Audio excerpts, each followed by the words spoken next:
In the second half of Jan Holmevik's intervention, we are introduced to venture, intervention, ludic ethics, and his last chapter, Burning Chrome. In this, he strives to connect with the ideas of Quora, coding, and the hacker noir. In reaching for this, he's reaching for the sky. The connection isn't really made.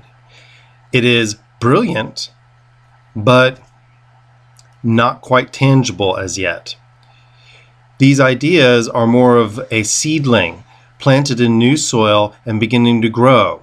The potential of play and the hacker mentality opens great perspective and potential for the future, but we aren't there yet. In his chapter Venture, he discusses MUDs, multi-user dungeons, that came about during the textural-based internet of the 80s and early 90s. MUDs were a breeding ground for hacker noir and interactive programming. In his chapter Intervention, he discusses MOO in academia. MOO meaning MUDs, object-oriented programming. He discusses his attempts to bring about an academic area virtual for teaching, distance, and in virtual reality. In his ludic ethics, he discusses virtual violence. Is it a cause or a symptom of societal issues? He discusses the violence that people make upon themselves and how media tries to strive to link it together.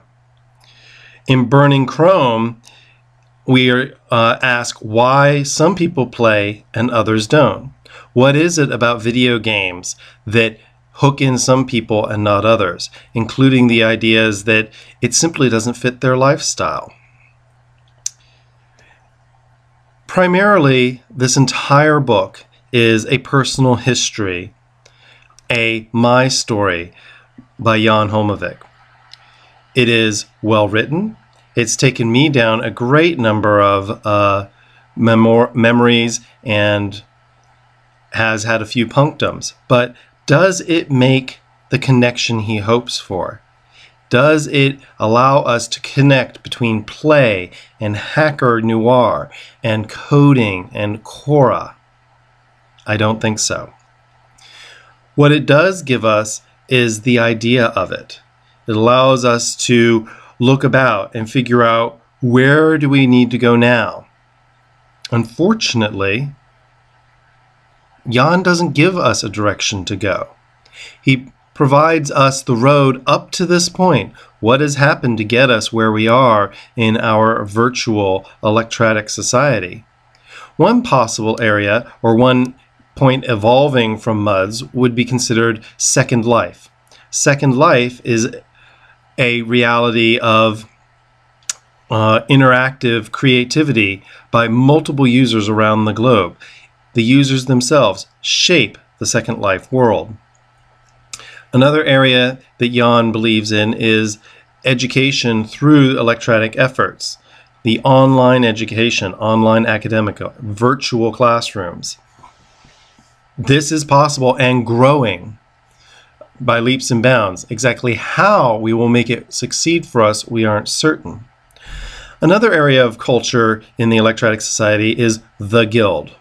It is an online TV series about World of Warcraft gamers. The Guild themselves make fun of themselves, yet take themselves very seriously. One thing they do address in music video is the difference between the player and the avatar.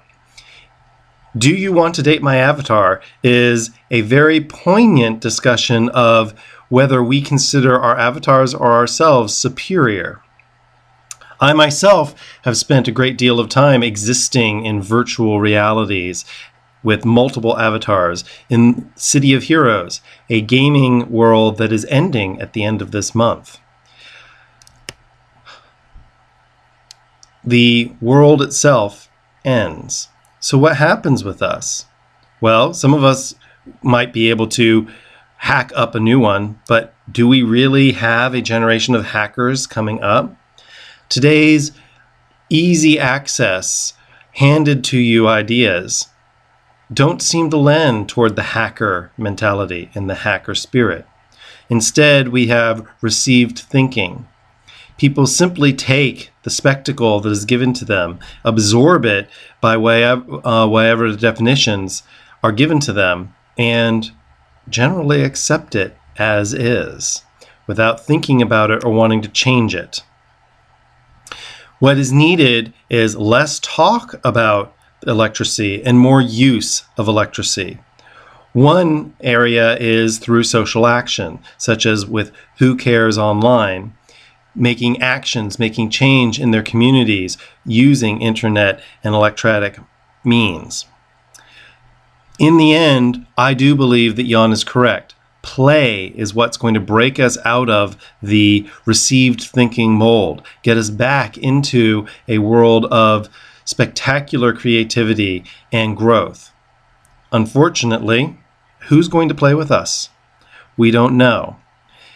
We are incapable of seeing who's willing to get into the game and who simply wants to watch.